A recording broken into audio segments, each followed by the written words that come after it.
Sit up here with us, Pete. We don't mind. Okay.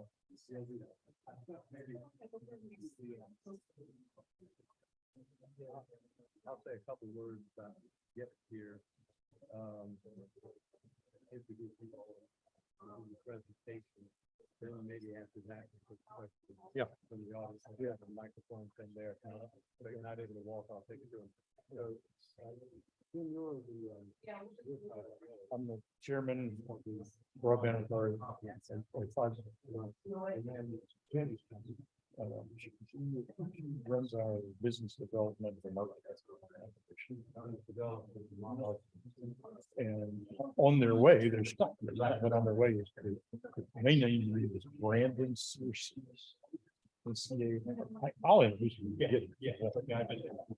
But I would include his name because he's our construction manager, but he's going to be the project manager for the local museum.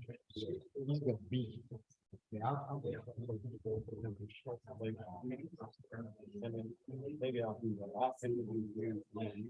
Yeah, that'd be. Hey, Lee. Almost. Yeah.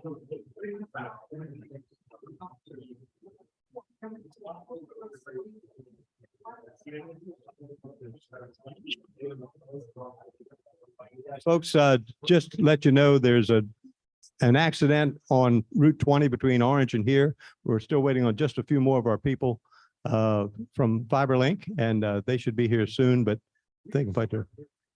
Okay, we got a little while yet. Okay, thank you.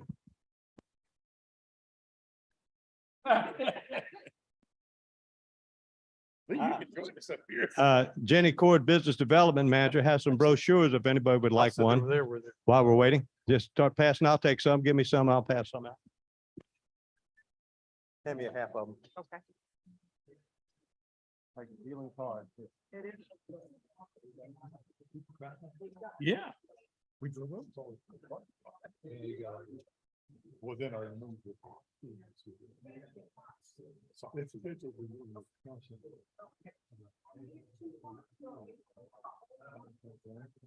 we can do it here, or we're going to break it. I guess it's school time. For all the land we're going to I think Kenny is going to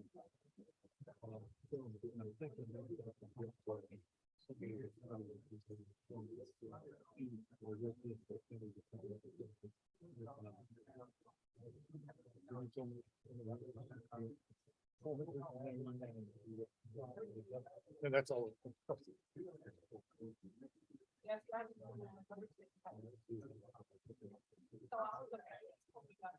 just had a lady called today. Apparently,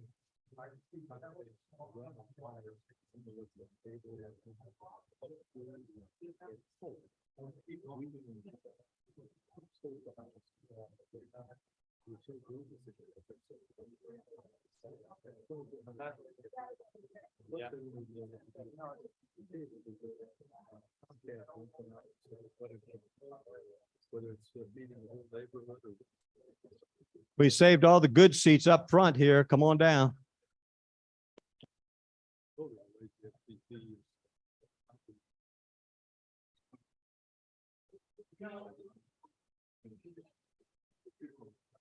That's the front. I'm just. I don't. That's true. Yeah, you're right. You got seats up front. There you go.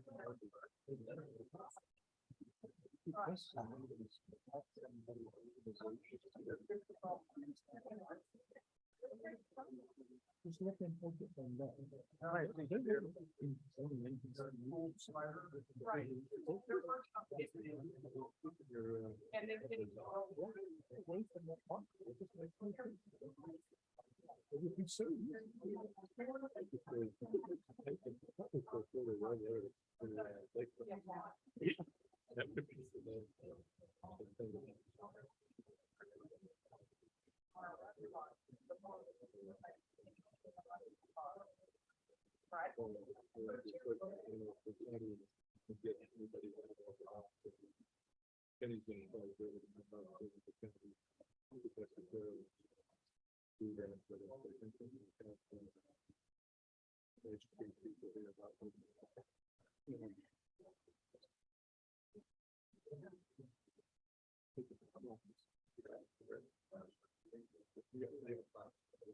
Brandon, Angie, and Nick all, well, and Jimmy. I came to do.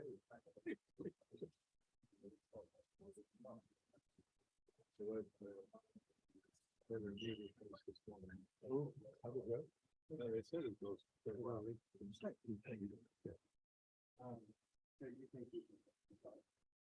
Yeah, let's start there. They're gonna be here primarily to answer questions, and Brandon especially, we want people to meet. Yeah, we can.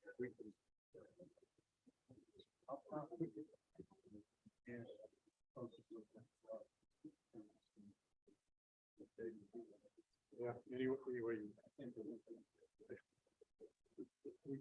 We're gonna keep our stuff pretty short, so we can have a lot of time for questions.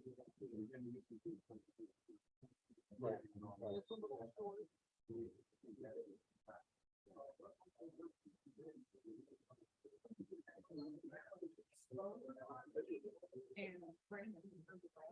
Did they turn, what about Nick?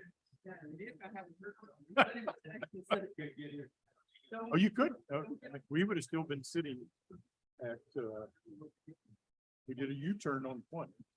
Went back to Burr Hill Road and turned right, and then right on Old Office, and then back on Zoller and back to one. You recording it? Yes. I asked her that we recorded the Willis Crossing thing. She said they couldn't do it, they didn't have time.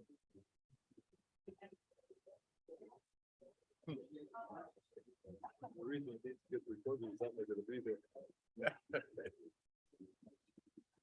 So, what's the kind of thing? There's been one night, a few of them. Well, they move them out already, or no? Something more chairs.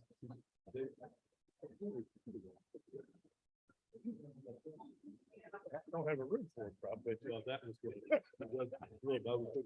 got a profit, or you taking trouble stabilizing or something like that?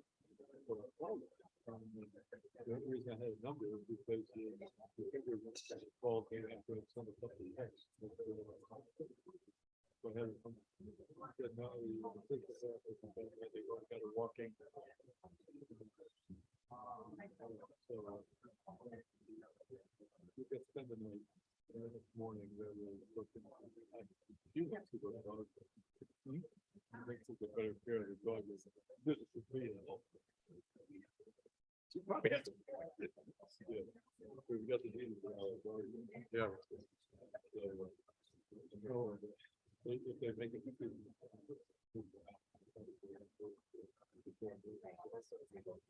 My youngest.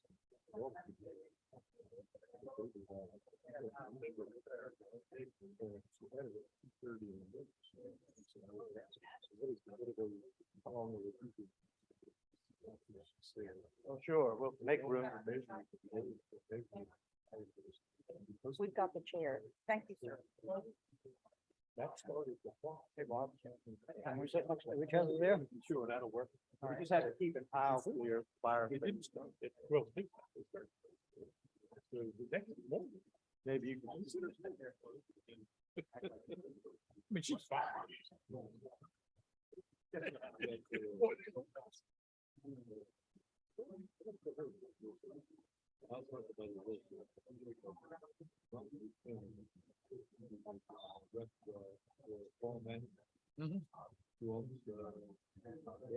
Right. And subsidized work for the last 2 years. Told me they wanted to meet. Was that what the meeting was? Well, he didn't.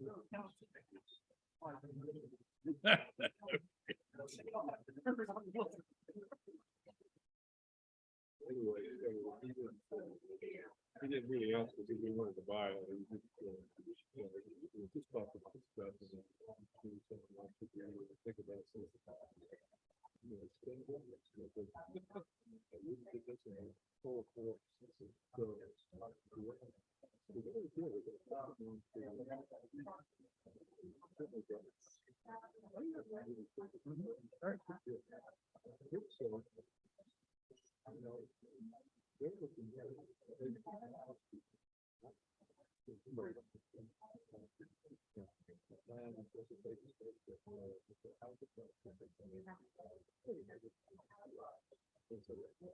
Couple seats up front here, sir.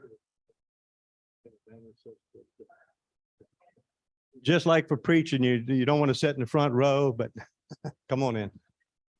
Good evening, everyone. I'm Pete Brown with the Lake of the Woods Board of Directors. On behalf of my fellow board members and General Manager Phil Rodenberg, I welcome you to the Fiberlync Town Hall. In just a moment, I'll introduce our guests and presenters, but I want to ask first, any one of those people that served on the broadband working group here at Lake of the Woods to please stand up. David Florence, Bill Akazik, Leif Henneke, Leif Rame. All right. Thank you all. They are why we're here today in a project that started 3 years ago. Chair Doug Rogers of the External Affairs said we need fiber to the homes. Doug cannot be with us tonight, but that project began. It went from the External Affairs Committee into a working group, and lots of work, lots of articles by Bill and David back there, David Florence and Bill Akazik. Lots of seating, our connections with having Leif Rame here in the community, consulting the committee. We went through 3 different providers.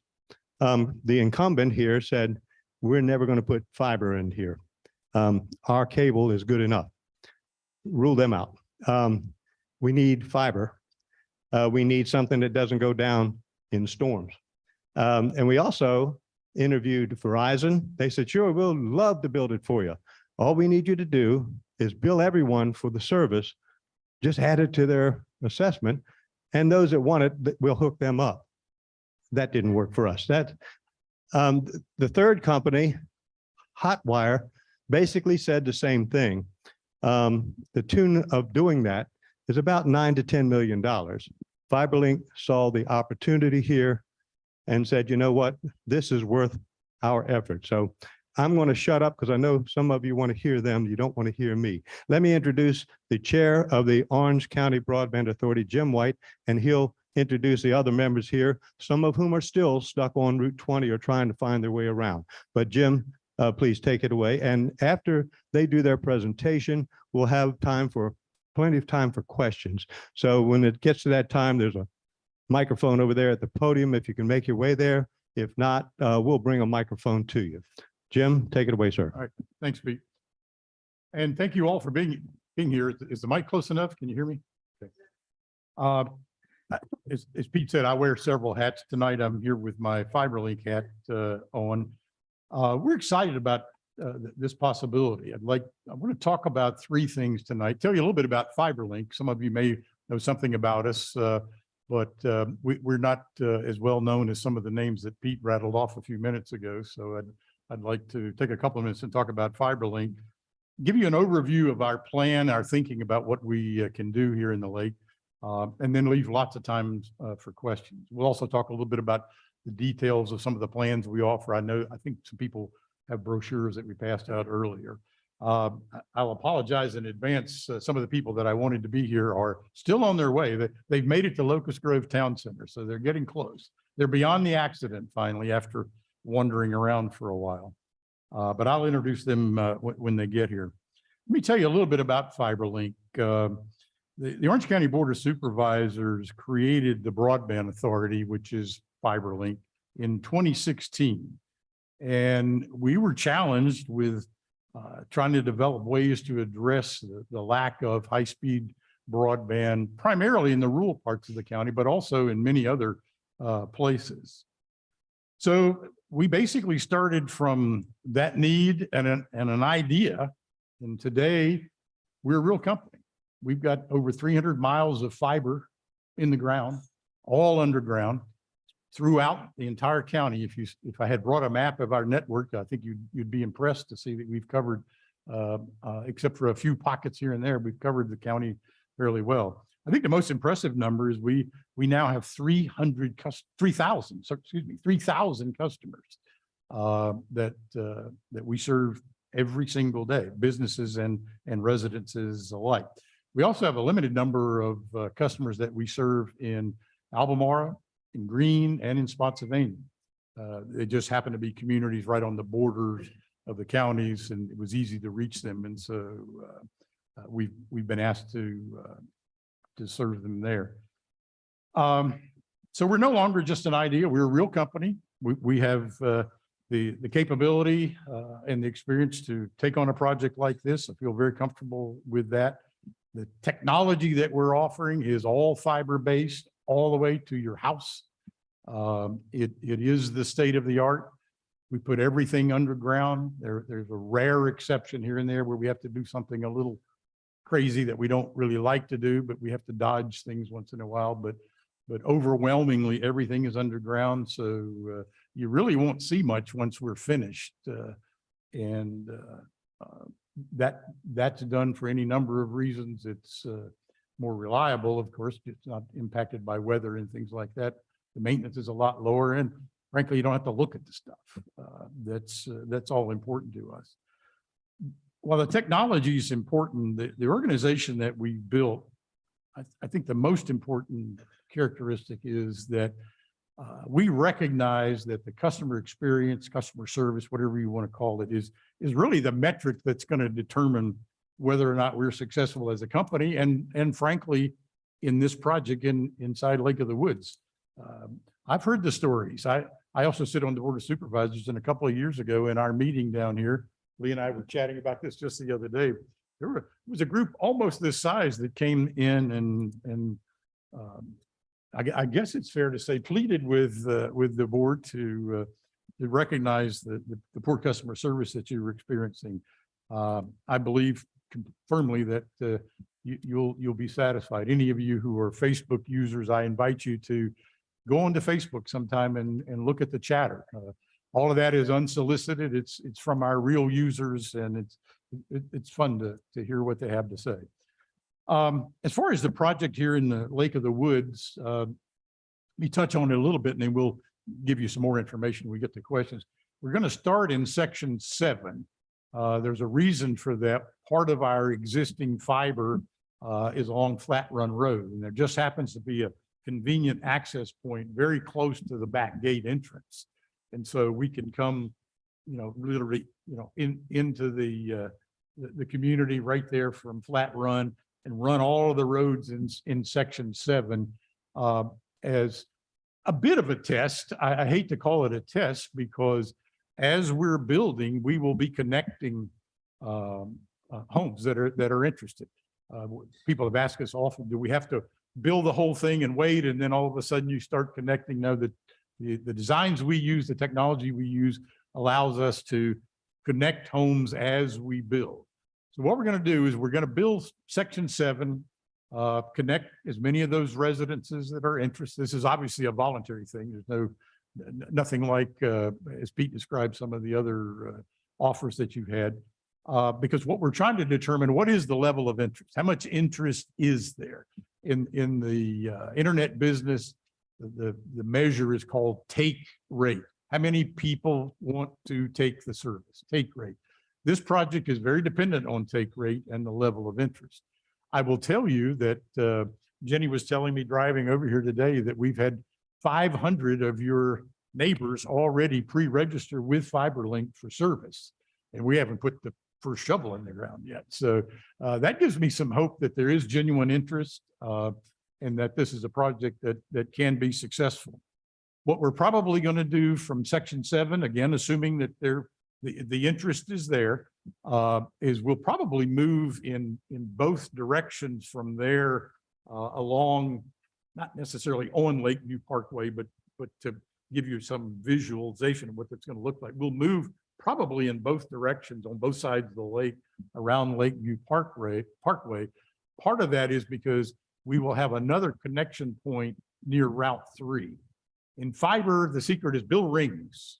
So if it gets damaged in some point, you just send the signal the other way. And we want to build a ring inside the lake, and it'll connect to a ring that's already outside the lake, as well as multiple rings throughout the county. And so that's probably sort of the pattern that you will see once we get rolling here. Hopefully the level of interest will continue to grow. People will continue to pre-register. Pre-registration is not a commitment, doesn't cost you any money. What it really does is it signals that you might be interested, but it also gives us a way to communicate directly with you so we can keep you updated on where we are, what's coming next, what issues we're running into and the like. I will tell you that we're optimistic that the take rate will be sufficient such that we have already secured a source of funding to complete the entire project. That's a big deal. I feel really good about that. It's something that we decided that we would do because what we don't want to do is start and stop.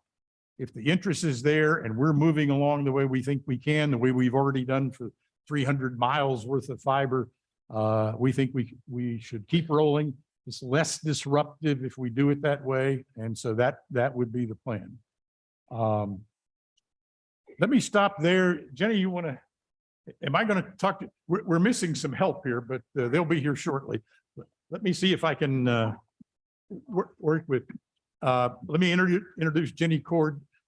She is our business development and marketing person. I'll say a few words as you go, Jenny, and if I don't say the right words, you chime in.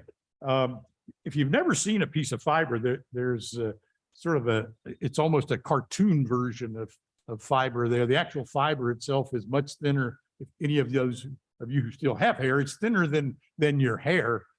And the amazing thing about the technology today, since this is light, as opposed to electricity, which you're used to through copper, that little piece of fiber, glass fiber, can carry 5 terabytes of data per second.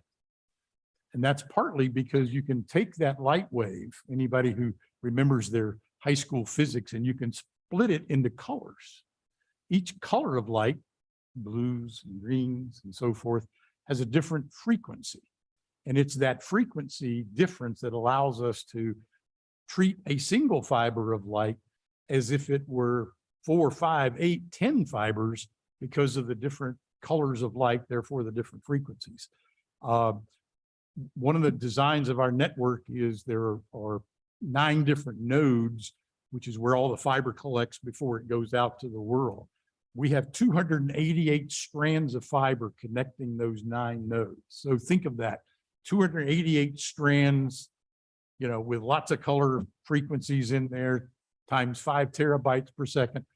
We could probably serve New York City, let alone the rest of Orange County. So we have overbuilt by design because the level of use and requirement just keeps, growing. People are streaming, they're gaming, they're watching 4K TV, but they tell me 8K TV is coming. I can't see well enough to see TV really at all. So, and I don't know that an 8K TV will do me much good, but they say it's good stuff. And so the fiber technology, just a little primer there for you, is truly amazing. It's been around for a long time. I mean, it's been in commercial use since the early 1980s.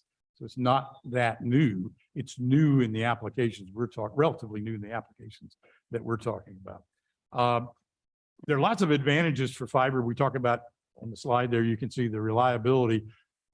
We bury everything partly for our own purposes, because one thing I said when we started this project, I hate the thought of at 2 o'clock on an ice snowy morning having 50 people out in bucket trucks trying to work on overhead lines. And if your power's ever gone out in one of those storms, you know what it would be like. Well, now we've got fiber all over the county. So we're putting everything underground. It's partly to try to improve the reliability, but also the maintenance. The data transfer rates are amazing. I told you, 5 terabytes. We'll get into in a minute, we'll show you what we're doing. I talked about the bandwidth. One of the somewhat important features of our design is that we take the fiber all the way to the home, frankly, inside the home either. We'll talk a little bit more about what that looks like, but we take the fiber almost to the point where you're ready to use it. So there are very few losses, very, very low latency, meaning the delays. If you've ever watched TV and watched it stop and all of a sudden start buffering, you see the little stars and you wonder if it's really going to ever stop. You shouldn't see that, because the latency with fiber and the speeds are such that there's something going wrong if that happens. That is not a typical occurrence. It's affordable, as you see from some of our rates. If you, depending on how you want to use it, it really can replace almost everything else that you do today in terms of communications, if that's the way you choose to do it. By the way, let me make a point here. We want to educate all of our users so that they make good decisions, because there are lots of people that are their primary use is cable television. They use it to watch television. They do very little in the way of internet, maybe some emails or something like that. It might not be worthwhile for them to immediately make a switch to Fiberlync, and we know that, and we're going to help you make that decision. At the other extreme, I met a fellow, I don't know if he's in the room or not, a few weeks ago in this very room, actually a little older than I am, if you believe that's possible. And he's a gamer, and he was excited because, you know, he just absolutely slams the network in terms of demand, because he's a gamer. So other families, they have children in school, if they want to work from home, if they do a lot of streaming, if they do gaming, then fiber is a better answer. So this is not, you know, this is something that you need to make a decision about for your own situation, and we will encourage you to do that, and certainly not, you know, do anything but give you information to make the best decision for you. We are affordable. We found that most of our customers can replace things like either cable television, satellite television, landlines, wireless or satellite internet. All of those things can be done through this fiber connection. And we'll talk a little bit more about that in a minute. I'm talking longer because I'm hoping that the rest of the team will get here. What did I not say, Jenny? Am I all right? No, you're good. Okay. Let's not pretend this is a construction project. You're going to see crews in the streets, and ultimately, if you're interested, crews in your yard, because we actually have to place the fiber. We try to be careful. We try to accommodate your needs. I had a discussion not too long ago with I'll call her a young lady. She was about my age, and she had this flower garden in the front of her house. And she wanted to make absolutely certain that we could stay away from her flower garden. And she says, I know the problem. She says, if you come straight to my house the way you're going to want to, you're going to be right in the middle of my flower garden. And her name happened to be Mabel. I said, Ms. Mabel, don't you worry about it. We might head toward your flower garden, but we're going to make a hard turn right or left when we get there and go all the way around it to get to your house. And we want to do that. I mean, it's really of no significant difference to us to work with you. You've got a lot of trees here, and we don't want to damage those trees. And so when our installation manager gets here, I think he's actually bringing a box of flags. He just walked in the door. We want you, when it comes time to run we call it a service drop, run the service drop from the street to your house. We want you to be involved. Up here, guys. This is not church. Come on. Actually, you're gonna have to split up. We want you to be involved in that and help us miss the things that are important to you, be aware of the things that you might know that are there. I mean, we'll do everything. Miss Utility will come out and mark all the utilities and things like that. But you probably know more about what's in your space than we do, and have a preferred route for us to take. Most of the time, we'll go in near where either the telephone or the electric meter does, because the house is sort of set up to accommodate that. But we're flexible and we want to work with you.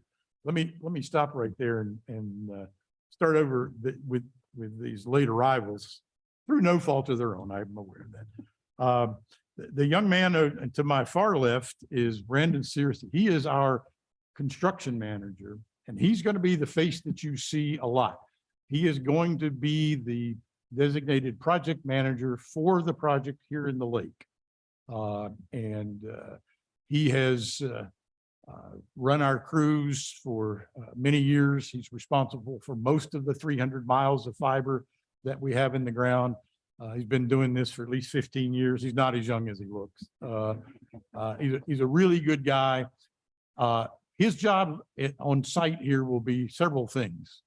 Obviously run the crews, make sure they're doing what they need to do the planning for the next phases and those kind of things. But he's also here to work with you, to answer your questions, help you make decisions. He's very knowledgeable about the whole network and how it operates. He understands fiber. He understands how it gets used. And so he's a key guy on our team and will be a key individual to making this progress work. He understands the customer experience. He understands customer service. We're all going to hold him accountable for that. He understands the challenge. And so, and he'll be around this evening. When we break up, you can ask him questions one-on-one.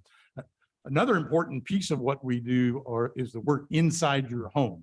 It's very quick. There are two little devices that we didn't bring them with us, did we? That we got it. We must go get it. well, we can show them afterwards. Inside your home, there'll be two little boxes. One's about the size of a deck of cards or a little slightly bigger, I guess. And then the wireless router, which is, I mean, I think two of them would fit inside that little brown box that's sitting in front of Brandon there. So that's all you'll see inside your house.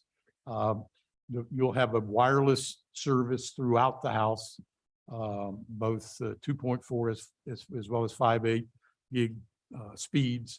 And so you should get all the service and all the speed you don't. Inside your house, Keith runs our installation teams. I mentioned earlier, 3,000 installations. His teams have done virtually every one of those. They understand, and they are separate teams from the ones that are doing work outside. We learned a long time ago that you can't get enough mud off your boots to go in somebody's house. And so if you're out getting mud on your boots, you're not going in the house. It's a different team. It's a different set of personalities, different set of skills. They also will help you understand how to use the system, connect your TVs, connect your laptops, make sure that the Wi-Fi is working, make sure your phones will connect, all of those kind of things. They will take time. They'll be your instructor, if you will, while they're there to get you up and running. When Keith's teams leave, you should have an internet connection, and you should have at least the beginnings of some level of comfort of how to use it and what it can do for you. So that's sort of the two pieces of the project inside the Lakewood. The other important piece, Nick Hemner is our network engineer. He's the guy that works all the magic. He's the guy that makes the devices in your home, whether it's a television, a cell phone, a laptop, or whatever it is, be able to communicate with the world. There's a lot, frankly, I call it magic because it really is. It's amazing what happens electronically and how fast you can communicate. As a matter of fact, I have to share a story. This morning, Nick and I were looking at some of the uses of our current network, some of the users, some of those 3,000 users. You would be amazed at the number of people that on a nightly, I think it's fair to say, basis, mostly gamers, are connecting to sites in the Netherlands to do their gaming. Any of you who are gamers know that, won't surprise you. But it was truly amazing.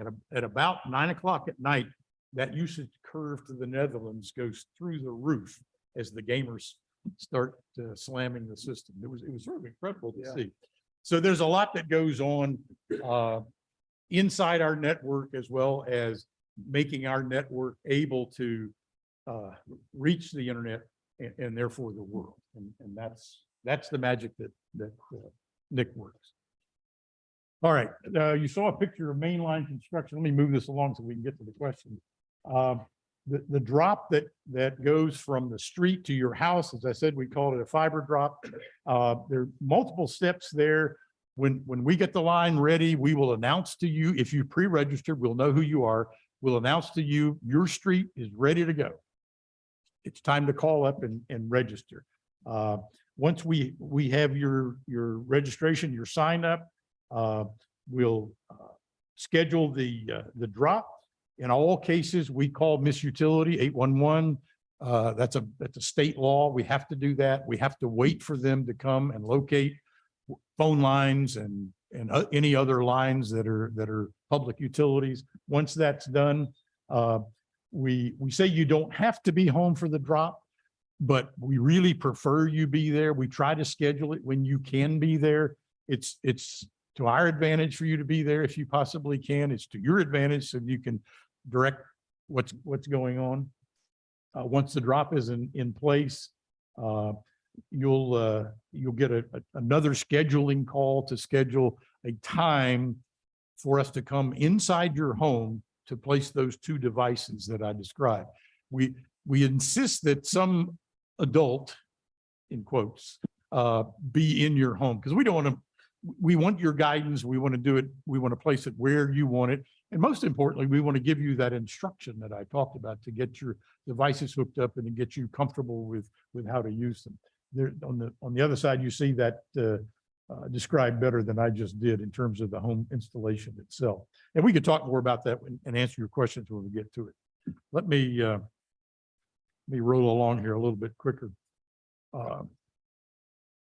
Prices, we have brochures, or probably have enough for everyone if you want them.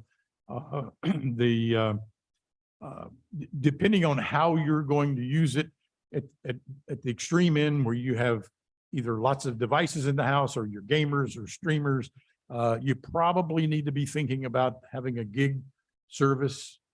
That's 1,000 megabit per second download. That's $79 a month. If you're a much lighter user, few devices, not a lot of visitors, you could probably get away. A lot of our users are at the $49 package, which is 100 megabit download speed. These rates there are no data caps, there are no other charges or fees or taxes or anything else. Except for installation, which I'll talk about in a minute. When you get your bill, it'll be $49.99, or it'll be, one of the other two levels, 64 or 79. That's it. That's the number. Some people have asked about, well, how long is it going to be before you increase the price? This is an introductory price. These are, we have to go through a formal rate setting process, which we did in April of 21. I'm hoping that these rates stay in place for the foreseeable future. Right now, the way we're going, these are the rates. And I won't say never, but based on the way we're put together as an organization, the progress that we're making, our take rate in the county, just to give you an example, is running above 55% already, which is amazing, frankly. And so it's really working quite well. I think the rates are quite stable at this point. What's coming up next there, Jenny? Let's see.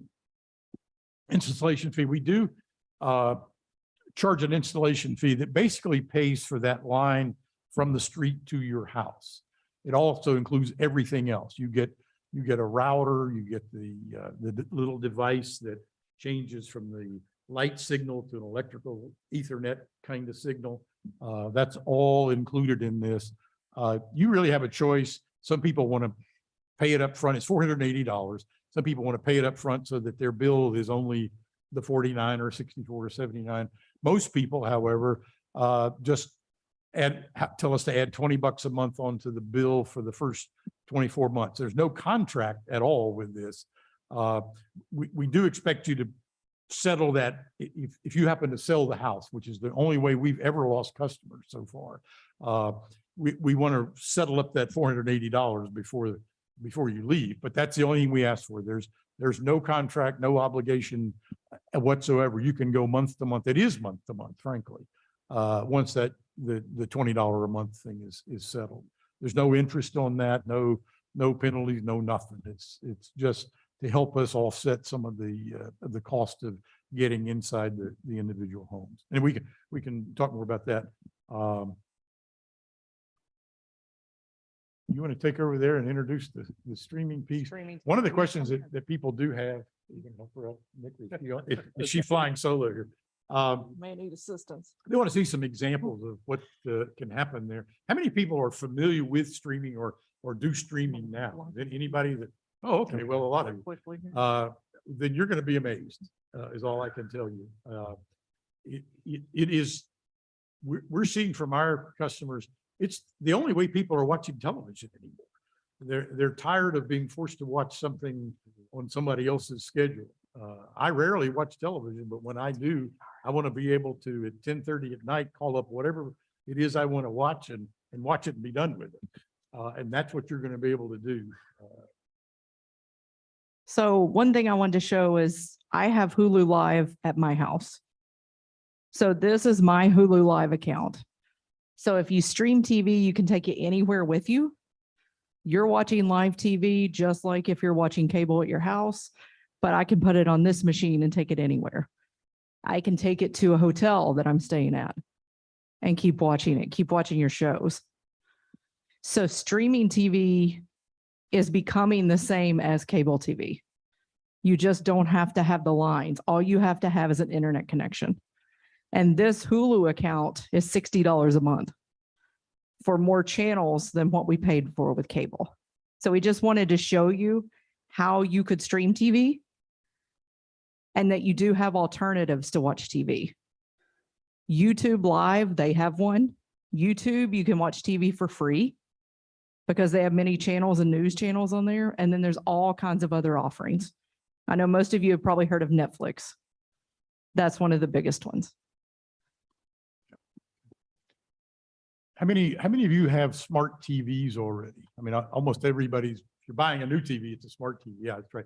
Even if you don't, I think it's $30 or $20 or something like that, you can buy either a little Roku stick or whatever, and it will make your older TV, like in my house, we have about 4 TVs. I think 2 of them are smart TVs and 2 of them are antiques that still work, so we don't replace them. And so you plug that, is it a Fire Stick and Roku and Fire Stick, Chromecast. yeah, any of those work with our Wi-Fi, and it basically makes your TV a smart TV, even if it isn't literally. And you can use them with smart TVs actually, and some people do that. It's probably recommended to do that because the smart TVs have a very finite shelf life in terms of how often the manufacturer updates the software, where those small sticks keep going. And if they don't decide to update a current version of a Roku, it's a $39 expense to go get a new one versus buying a new TV that could be hundreds of thousands of dollars. Yeah. So I highly recommend using the actual sticks from the providers.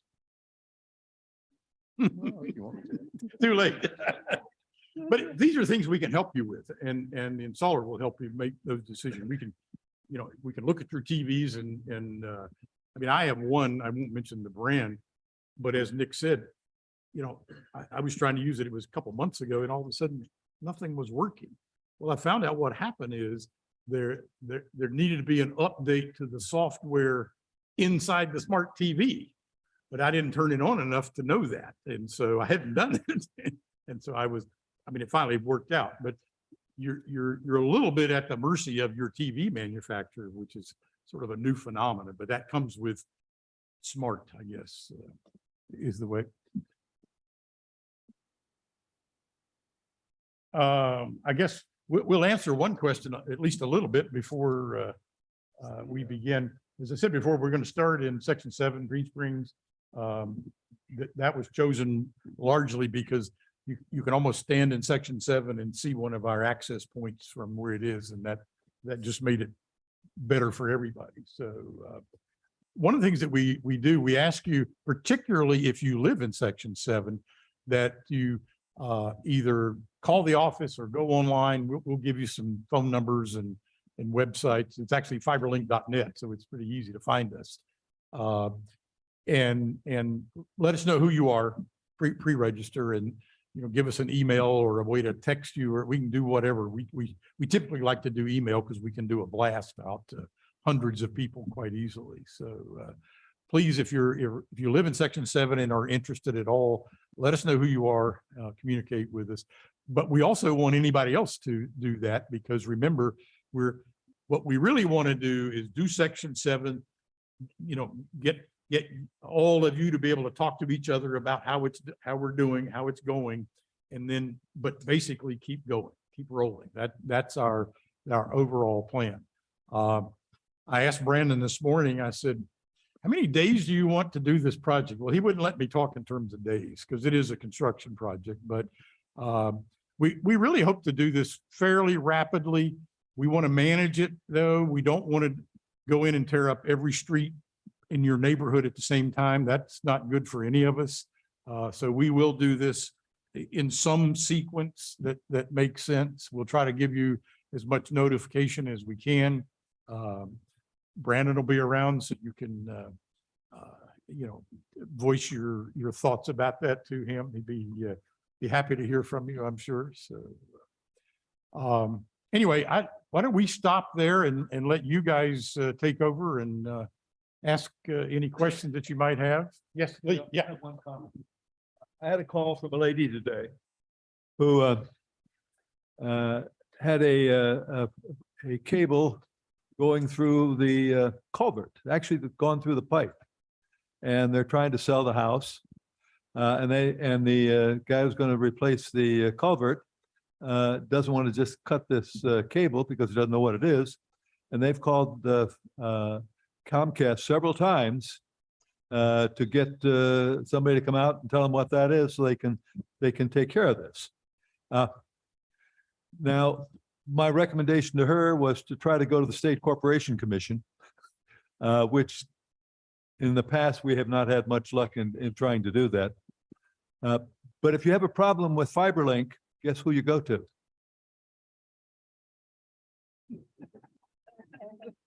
And I can't imagine anywhere where you do this, where we've got local, where your provider is local.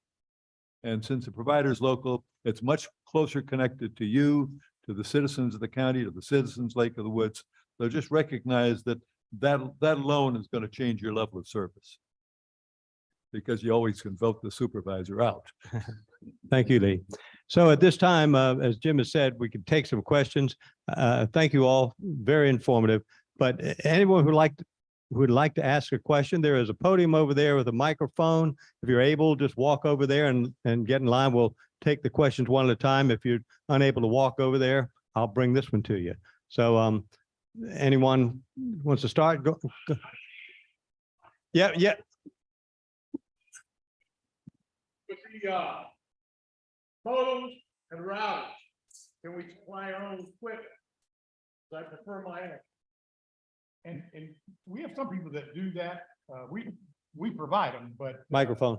particularly people that are very heavy users, gamers and the like, they want to have certain features. We do allow that. It's a little more complicated to get set up, but we do it. We've got it fast. It's perfect. Okay. If I could ask, as you step to the podium, just state your name, lot and section number. That's what we do all the time around here. Thank you. Section 1, lot 289. My name is John O'Leary. Just have a few questions. With the $480 tie-in fee, let's say I got it and I paid a $480, and then 3 years later I sell my house. Does the person that buys my house have to pay another $480, or is that a one-shot deal? One shot, yeah. All right, and then you said, Depending on how long a gap there is between the move out, there may be a small fee to move the service over to the new account. The utilities do that as well, but that'd be it. It's but you would not have to pay another $480, right? that's correct. Not Okay. And then you were saying about digging up and coming down the streets and stuff like that. Are you gonna run it like on the inside of the culvert on people's properties? You can use like a ditch witch and pull it that way? You're not actually gonna dig, are you? We will do some open trenching, but probably not too much.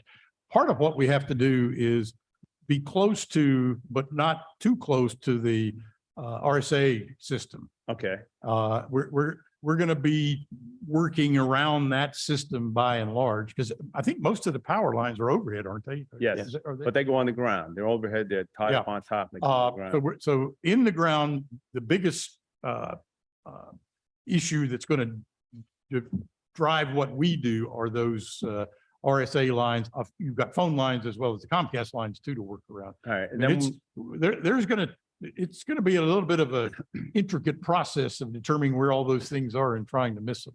okay, and then also, a lot of houses have like a U driveway. Are you gonna tunnel underneath those driveways? You're not gonna cut into them, are you? Right, we do. I suspect there's gonna be any number of cases where we will be boring as opposed to. Underneath. Okay, Underneath. and then you said you were gonna set up a ring around the whole community? Well, we're gonna enter at 2 points, as I said. Yeah. One from the back gate and one at somewhere near Yeah. along Route No, I 3. get it. And probably Lakeview Parkway will end up being a ring that's connected. And then, like, when you run the ring, where you gonna locate the nodes in certain sections of the community? You say locate the The node? the nodes, where you gonna put? The node is actually going to be at where the water tower is at the middle school. We have one node there now. Yeah. And we're going to basically build a new node for Like it was, primarily to serve Lake of the Woods right there. Because okay. we've got enough fiber already that we can do that. So you're only gonna have one node, and when are you gonna run like two? Well, it's fibers? actually, we will have 3 nodes available. There's a node at the wastewater treatment plant down Yeah. at Wilderness Shores. There's one node already at the water tower there at the middle school, and we're building a second node there. Okay, And things can move between those nodes. all right. And then the last question, you're pulling the fiber into the house, gonna come to the outside of the house? Is it gonna stay, or are you gonna do like a fusion splice and then come in, or is it gonna be one fiber right into like where it switches over to copper? We can't run the same fiber underground as inside the house. It's not fire rated. So we So have to there's gonna be switch a splice fibers, there? and that'll be spliced. It's called a Alright. NID. Yeah, It'll be a little box on the outside of your house. It no, gets okay. spliced So there. that's spliced. Still fiber, but No, it's a fiber different. come in, then goes to your little white box and you flip it over. with That's correct. Six, okay, or Cat 5, whatever you're gonna do. All right. That's all I wanted to know. Thank you. When I say something wrong, scream. You got it. Ladies and gentlemen, This I is a just, test. as you come up here, I just want to make an announcement just to speak into the microphone as much as you are able to. We do have folks who are on Zoom or watching us virtually. And if you just, I know some people can project and can be heard well enough without the mic, but the mic is what feeds into the audio for the system. Thank you so much. And thank you. This is being recorded for broadcast later on our website as well. Thank you. Go ahead, sir. Thank you. Dave Lyon, Section 7, Lot 99. If we find that the wireless router provided by Fiberlync isn't adequate to cover the entire house or the entire grounds, does the system lend itself to using mesh network or repeaters? You want to speak to that, Nick? Sure. Yes, we support meshing with any of the commonly available products you can get, Best Buy, online, places like that, Netgear Orbeez, the Google Meshes. You can plug those directly into the ONT, the device that converts from fiber to copper, and bypass our router. You can also plug them in behind our router if they're just extenders themselves.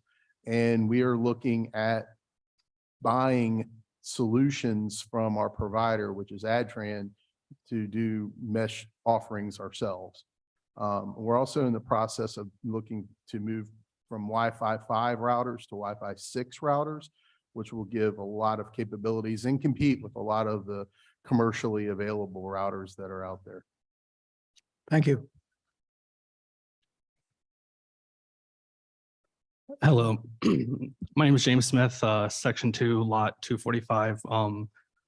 Probably what you guys would describe a power user. Are you guys planning on providing static IP addresses for homes that request it? We do. It's an additional fee of $9.99 a month per static IP. Perfect.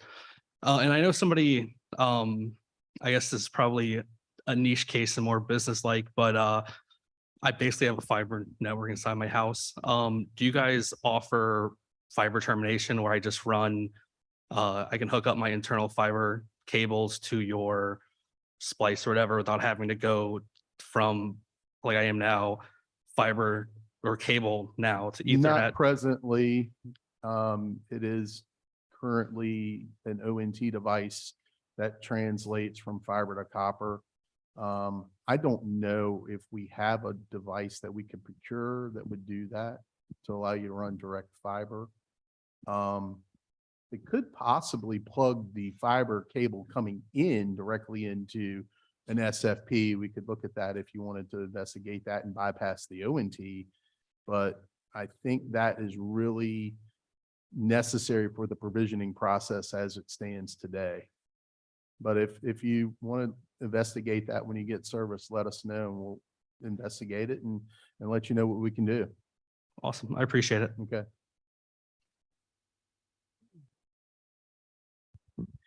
Barbara Wagner, Section 1, Lot 401. You made some comment about the fiber wouldn't be affected during power outages, but yet the router is going to have to be plugged in, right? So it would be affected.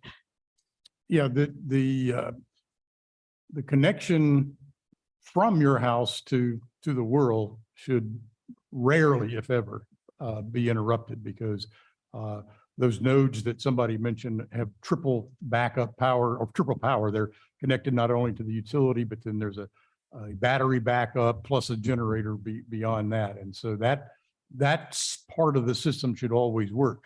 The problem is if inside your home, you don't have some source of power, either your own battery backup or a home generator or something, then none of your devices are going to work, you know. And so you do have to have power from some source to power certain Right, devices okay. in your home. Okay, yes, I wanted that clarification. And then if we start out with the lower package, do we have to change routers if we decide along the way, you know what, I want to go top of the line? No, the router's a gig router. Everybody Okay. gets a gig router. Okay, And just good question, because we get that quite a bit. If you start out at the lowest package, let's say, and you find you'd like to move up because you're going to add a device or whatever, there's a good chance you can do that yourself. Go online, type in your address and say, I want to go from A to B. Thank you very much. That's it. It's all software. that's easy. And it's called self-provisioning, and you can do that on our portal. Pretty straightforward. Now, you can also call the office and we'll help you through it. I mean, that's available, but if you just happen to wake up in the middle of the night and you want to make a change, you can you can certainly do it. Okay. And last question, have you got an approximate timeline for going around the lake and getting people hooked up? I couldn't pin him down either. I wanted to see if you could. I will say this, our plan is essentially to begin immediately. I mean, we've got a little bit of engineering left to do. We've got to get RSA out and do some walking and staking and identifying some things. So there's a few sort of preliminary things that have to happen, but Brandon's ready, the crews are ready. The warehouse has plenty of materials in it to get rolling. I won't say we have everything we need to do Section 7, but I think we're very close. And so yeah, we are ready. Okay. Come on, Brandon. Less Yeah. than 2 years, more than 2 years? Talk to him. Yeah, that's right. Talk to him. We're shooting for a year to have this whole place up and running is what I'm shooting on. Everything. Fantastic. Okay. Okay, I did want to add on the changing packages for you real quick. We don't charge you to change your package. So if you want to go up or down in speed, we don't charge any money for that. If you want to change it every month because somebody comes to see you on the third Saturday of every month and you need more speed, you can do that. Yeah. And did- we never charge any money for that. You can be at whatever speed. It's just basically a tap and your speed has changed. And that's it. Gary Carlmark, Section 9, Lot 293. Comcast has a pretty large presence in here. I'm curious about what happens to us that are using Comcast email addresses. Do we know if that was, can they continue to do that through us? or did We do have some customers who are still paying who use their Comcast email and they are answering us using their Comcast email. Okay, thank you. So Yeah, you may you have to can- check with them, but a lot of companies will allow you to keep your email. Okay. It'll probably cost you a fee per month to do so, but Comcast does let you keep the email address if you discontinue service. Yeah, to be clear, you can keep the email address without having a Comcast service. Okay, well, that's where I was going. I Right. mean, I have a Gmail account, but I have a tremendous number of Right. people that have the Comcast address. Thank you.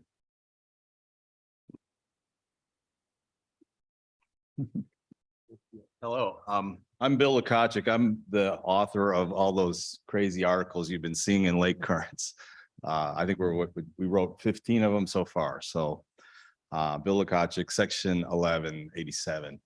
The quick question, why did you guys decide to go asymmetrical? Why don't we have 1,000 megabits on the upload side? We have the capability. I mean, we can do a symmetrical gig if you need it, if you want it. We tried to put a pricing plan in place that would be as affordable as we could possibly make it. It probably doesn't make a whole lot of difference when you get to the gig level, have a symmetrical gig. Mhm. It wouldn't affect us too So much. the but- upload speed is throttled by the ONT box, or can you change that? I know some of us work at home and Yeah, during a Yes. meeting, the upload speed is kind of important. We absolutely can make it a symmetrical gig, although that's not a package we offer. And Jim and I were talking about this morning what that might look like if we Yeah. want to create a new package for the residential packages for that. Our Business- friends next door Yeah. in Spotsylvania have. Business, Linux, obviously. business packages are symmetrical, but they're much more expensive. Yeah, we have the technical capability because our business packages Yeah. are symmetrical today. It's just when we did the rates, we tried to sort of find a balance point there. But if you need the capability, I mean, it's Okay. easily provided. I appreciate it. We worked a long time on this project and we really are welcome you to be in our community. I know you had a problem in this county, in Orange City, but we love you here. Thank you. I know that because I Then live in the pre-register. town. Be sure to pre-register.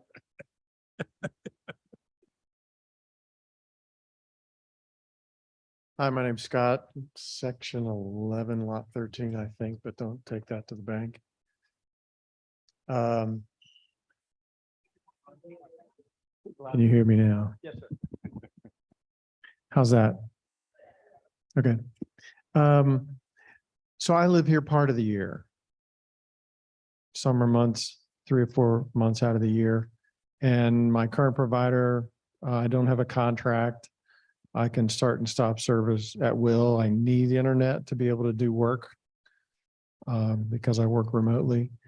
Does your plan allow me to start and stop service without cost? Yeah, the only Yes. exception is that installation fee that I talked about. We would, for the first 24 months, that needs to run, or you could pay it up front and then it's over with. So Which brings up my second question, or maybe it's more of a comment, and that is my current provider waived my installation fee. I'm not really excited about paying you $500. To be honest with you, I feel like that's a lot of money. 4,000 houses, that's $2 million. You're not going to get us all, but you'll get a lot of us for an exclusive deal. Sure. In this inside the fence. Just saying. I think you can do better. I will make this comment. We set these rates and we're trying, and I think it's the right way to do this. Every citizen in the county gets exactly that same deal. We're trying to be consistent everywhere. And that's the brochure that you were handed out earlier is the one we give everybody. Hi, my name is Jim Rich. I'm in section 5, lot 154. I have a couple of questions, or maybe 3. The question he brought up about the fee, I think most people will probably be okay with it, especially when it's $20 a month. But there are going to be people that say, I got to put groceries in the fridge first, and I'm not paying that. So that then circles back to your take-up rate. You said that's crucial for the business. I was wondering, what's your break-even rate? What do you need to make this work? In terms of the take rate you're speaking of? Well, the current estimates that we would like to see something a little bit around the 30% range. Okay. Like I said, we're at 55 and change overall in the 3,000 customers. We recognize that there will be, there are other choices. You guys have an existing provider. There are some people that really don't need it because that's not what their needs would justify. And so when we design the overall project as well as the financing and everything, we tried to design it that where it would work at a pretty modest take rate and 30%, give or take. But it also, what we found is it grows over time. You know, the initial take rate could be even lower than that. And because people are completing contracts that they're in, or they want to wait and see, do their neighbors like it? Does it really work the way it's advertised? And so we would expect it to grow with time from some initial level. So with roughly 4,000 homes in the community, you need about 1,200 to, be on solid footing. Something in that range. Okay. All right. Thanks. You had also made a comment that you rarely have outages. I was wondering what your outage or your availability rate is. Are you up 99% of the time, 80% of the time? We had an outage yet? We've had one outage during the snowstorm in January. We had 12 customers that lost service because the Dominion power line arced into our fiber and fried 2 fibers. We had them up the next day after we found it. It took us 3 days to find it because they didn't have power and didn't know they didn't have service. So I know some providers that have their cable above the ground or their fiber above ground that had thousands of customers out. So I would consider that a pretty highly resilient network. Yeah, the network itself has, when it was initially turned on, a year and a half ago, to my knowledge, has not been out at all. Not that we've been made aware of. Sure. And I should tell you, the network is monitored 24/7, not only by us and the equipment manufacturer, but also by a firm that's what they do. They monitor networks 24/7. And so Good. I'm glad to hear it. The only reason I ask is when I lived outside of Virginia, I had fiber, but the system was partially above ground and partially below ground. Very different. When a storm came along, guess which part of it got whacked the hardest? So, it's 100% buried here, which is the best you can get. Sure. My last question, I have what I euphemistically call a landline with Xfinity, which I presume runs through the Wi-Fi. If I switch to Fiberlync, can I switch that phone number to you guys? Yeah, I think they call it porting. Yes, you should be able to port the number. Some providers get a little sticky with that, but I would check in advance with your current provider and any voice over IP provider you're looking at and just make sure your number is portable. All right, thank you, and welcome to Lake of the Woods. Thanks.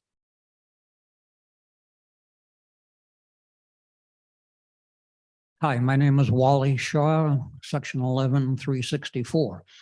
In your brochure, it mentions there are no data caps on the gold plan. Are there data caps on the other plans? No, no data caps, period. No data caps. Great. And didn't hear the first part about, you were talking about meshing. Do you also, are you able to provide multiple outlets within the house for the router point? You talking about Ethernet connections or what? Yes. Make sure. The router itself, The routers that we provide have 4 LAN ports on them. But if you had to get from, say, the living room to a back bedroom, you would have to find somebody to run a category 5 or 6 cable back there for you. Okay. Or, you know, get a switch to plug into the network and expand the number of physical ports that you have and take the cabling on yourself. Okay. All right. Thank you. Okay. Okay, since I got yelled at for just speaking out over there, I'll come to the mic. My name's Dave Bailey. I'm over at 1261.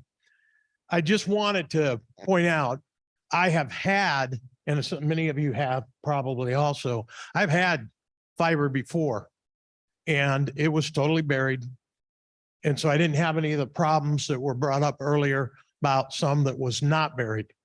But I can tell you right now, with this, I'll be able to double my speed and cut my price in half each month. And the dependability that I had on fiber prior was phenomenal. And there may be a lot of naysayers or people say, well, I got Comcast. Well, how many of us have been on Comcast? Storm comes, we're out. You know, it doesn't matter. But I can tell you right now, if you run a power backup battery generator, this stuff will just continue to march. And so once one of your neighbors gets this, and I'm not associated with these guys at all, but I can tell you, once you get it, or your neighbor gets it and you see it, you're going to go, ooh, I want that. So it is very dependable, very fast. And also I'd note, this was not brought up, but all of us on Comcast here, we have peak hours. And we all know what it's like during peak hours, right? It's like garden hoses. You hook up a lot of them, the water just trickles. And that's one of the problems. I had 500 up and 250 down in another state. And I maintained probably close to 600 and almost 260 constant on both ways. So it was, I'm just telling you, FYI, you're going to be impressed. But that's all I wanted to say. that was not a paid commercial. So just saying. Is there anyone else who would like to ask a question? There's someone coming up now. Great. Hi, I'm Virginia Wright, Section 7, 210. I'm new to all this technology stuff, so I'm trying to take it all in. From the Comcast standpoint, I don't know if you could answer it, but some of our committee prep people might. Say that Comcast loses business. Do you think they have the ability to charge the remainders more money because they don't have as much service in the area? I mean, are we kind of hurting ourselves to, you kind of see my question, do you? Yeah. I don't know. Anybody have any insight into that? I really don't. Jim, I can just throw in what they told us when they met with us, basically, is we're never going to put fiber in here. We don't need it. They have bigger fish to fry. Their new builds, when they build something new, they put fiber in. We're a gnat on an elephant to them. I mean, that's the sad truth. There's 4,000 homes here. They have a plant that is physically built out. It's a cash cow. It would be, I don't blame them for not putting fiber in here, but they'll lose some customers. They'll probably lower some rates for a while to try to retain, but they're not going to put fiber in here, and they're not going to charge you more. They might start jacking up rates, but they're going to do that anyway. Every time they go to the next, I think DOCSIS 5 or whatever it is, Bill could tell you, that's what this is the latest thing. It'll be a DOCSIS 6, and then they'll raise their rates as they add stuff to try to compete with something that they really can't compete with. I hope that's helpful. Okay. One And- more and- question. Yes. Everything's gonna be underground, and we know from time to time, there's people that have to replace their culverts or put a new driveway in, new construction. Are we kind of anticipating there might be some downtime if people cut the fiber lines? And if so, maybe what would be the downtime for us? Well, let me give you an example that happened, maybe a month and a half ago now. Keith got a call it was late in the day on a Saturday. Homeowner decided to plant a tree with a shovel. And must have been a pretty good sized tree because he cut his own fiber. And Nick went out and fixed it that day. The situation you're talking about is like that case, the only person that lost service was the guy with the shovel. Didn't affect any of the rest of the network. Because he But- cut from the line to his house, That's right. not the street. But as I said before, one of the reasons we build a ring is that if something would happen, and it might even happen intentionally, RSA could need to do some big maintenance project and would need to take part of a line down. That's the reason we build rings, is we can send everything back in the other direction. Yeah, because Because it sometimes, does happen. I mean, sometimes RSA has to that's right. dig for their thing. One more question. Now, you didn't answer right away. Are you thinking we'll have this internet in section 7 by October, December? Like, Good try. Let's see what he says this time. well, I mean, you say you get I see the fiber. I don't know. Remember, you're on camera. Yeah, once we start, I think 45 to 60 days max. I'm shooting for 30 days. Okay.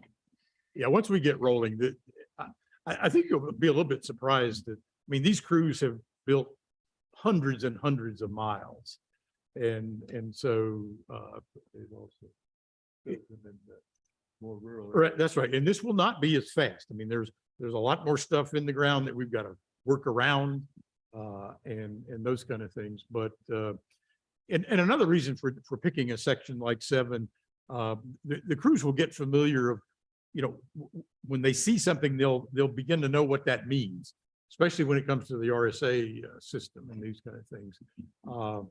But it goes along pretty quickly. And as I said before, our design allows us to hook people up as we go.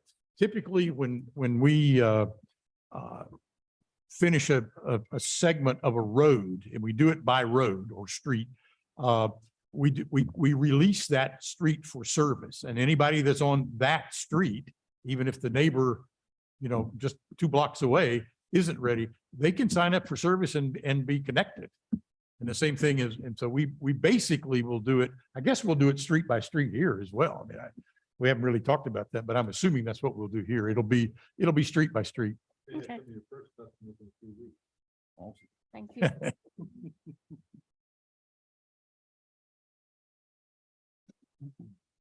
Nick Dewey, Section 8, Lot 12.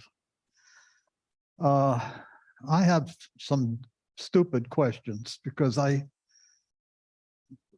not technically inclined. My thought is, how am I going to see the same things that I like to see? What are the links that I need to know about to see if I can watch particular programs or particularly sports activities? Is there a possibility that you could have on your website a listing of different links that you just and what they carry? Or is there some place I can get that information? Yeah, yes and yes is actually the answer. We haven't implemented it yet, but there is a service that we have been examining that does exactly what you say, that would allow you to go to that site and identify the channels or the types of programs that you like, and it would help walk you through some of the choices. And I will admit to you, it can be confusing because there are at least dozens, I might be able to say hundreds At of these different least. providers. And so it's a bit overwhelming to make that decision. The good news is most of them understand that competitive world they're in, and they'll give you free trials. So you sign up for 2 or 3 of them for 30 days.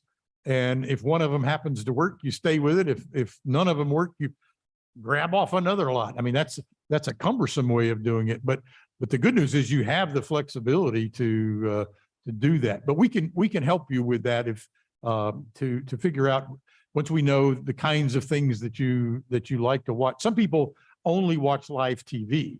That's a shrinking audience from what we're told, but you know, they like live sports or whatever. And that's all doable with the internet connection. But you have to pick the right service that matches your need. Some So people only watch movies. So you're then they're going to fine. have this on your website or? It will be. It isn't yet. Don't have it yet. Yeah. Okay. We're going to be adding it on there. We're going to a new billing system next week. Yeah. So when that goes live on September 1st, then we're going to add it. Okay. And if you have any questions, you can always call us. We will Yeah. help you. Yeah, the people in the office there, they're not dumb questions. We get these questions all the time. I mean, it's a hard decision to make because there really are too many choices, frankly.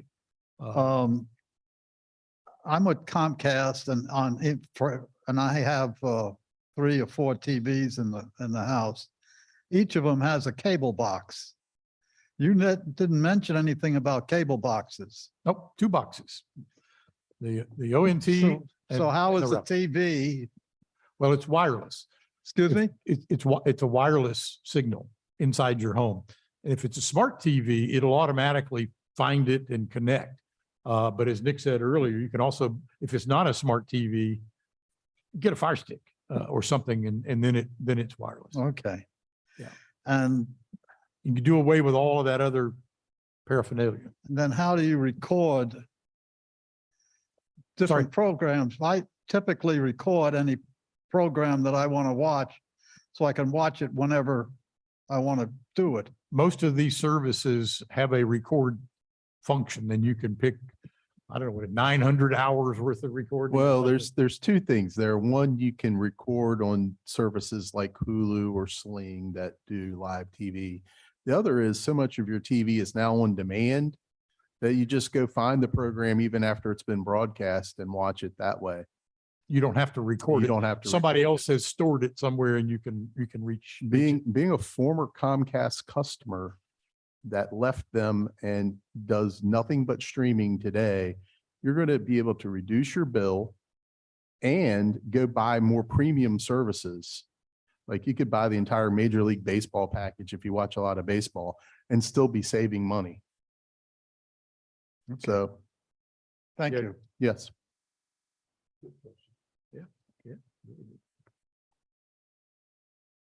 My name is Mike, Lot 2, Section 11. You mentioned that your line has already reached Section 7. When do you anticipate your line reaching Route 3 to Lake of the Woods? And you thought you were finished.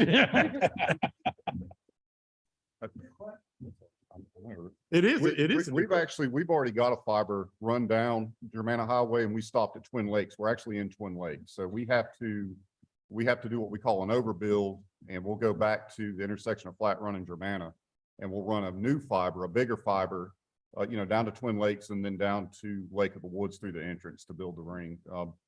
Time wise, 3 to 6 months, maybe we could see that. VDOT's has a new director, so our permits are taking a little bit longer. That's kind of the reason the 60 to 90 days probably, or, could be 6 months. It just depends on how VDOT really, how quick they turn loose the permits. But we could be doing that in parallel even with the Section 7. I mean, some of this can be done simultaneously. And I take it the 2 boxes you mentioned, it was part of that $480 fee. Does that mean we're not renting any equipment? Nope, no rent. Okay. If one of those devices, for whatever reason, gets broken or stops working, we replace it. It's our responsibility. Great. Thank you. It's another reason we have the install fee is we don't want you to be renting devices and therefore paying for them 40 times, one Okay. time's enough. Sounds great. Look forward to it.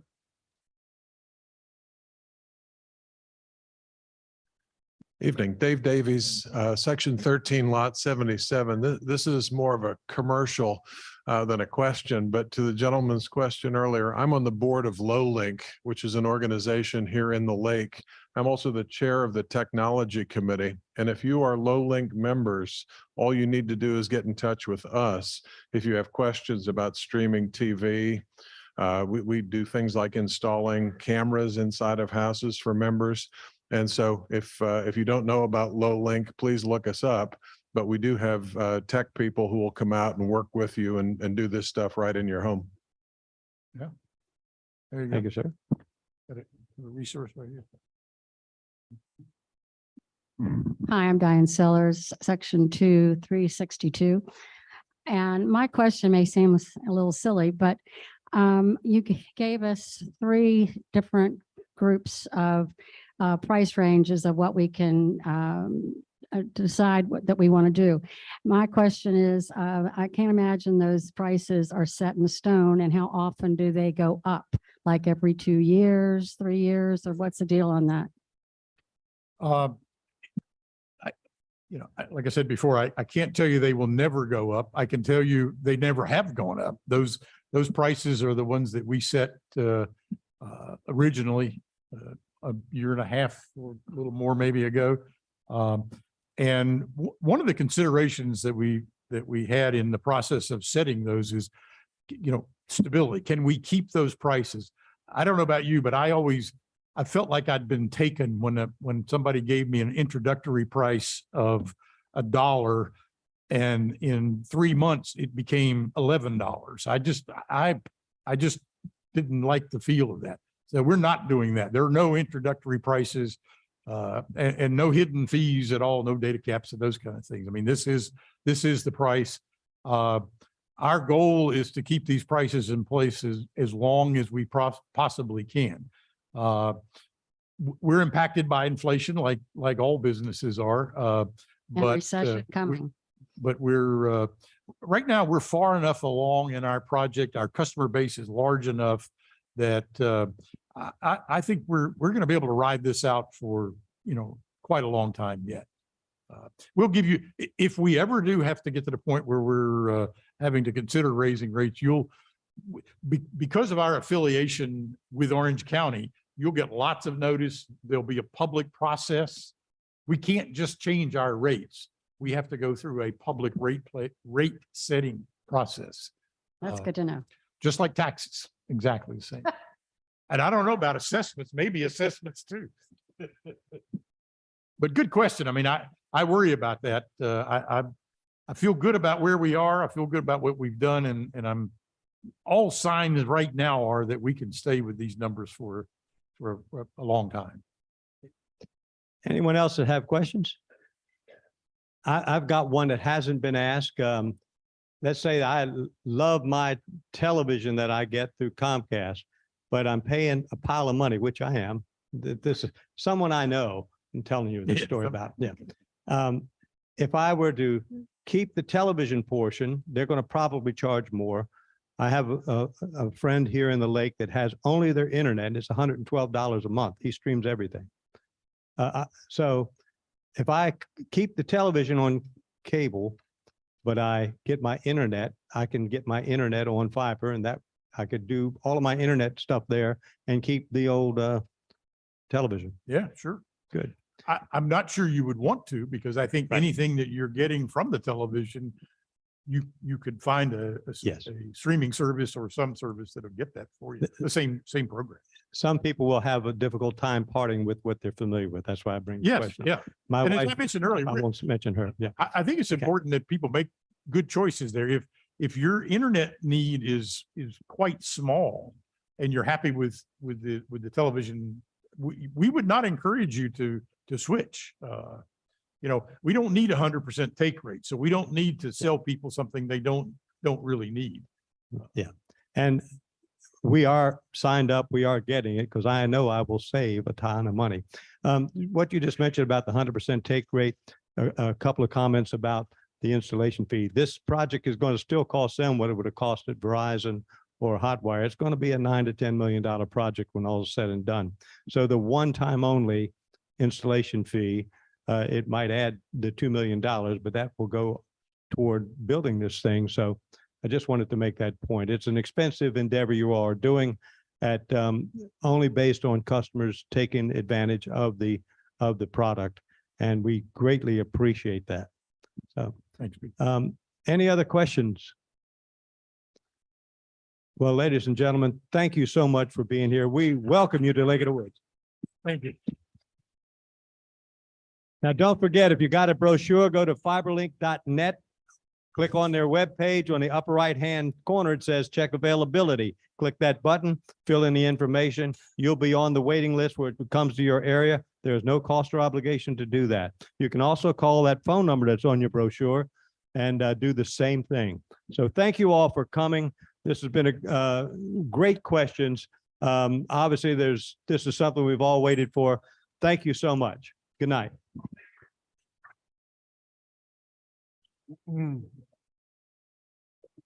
Sorry y'all had all that. That's to go for my kind of. That's right, you could. But, yeah, when I'm only there for a month, they amortize 480 over. Yeah, take as many as you want. And I would have, within my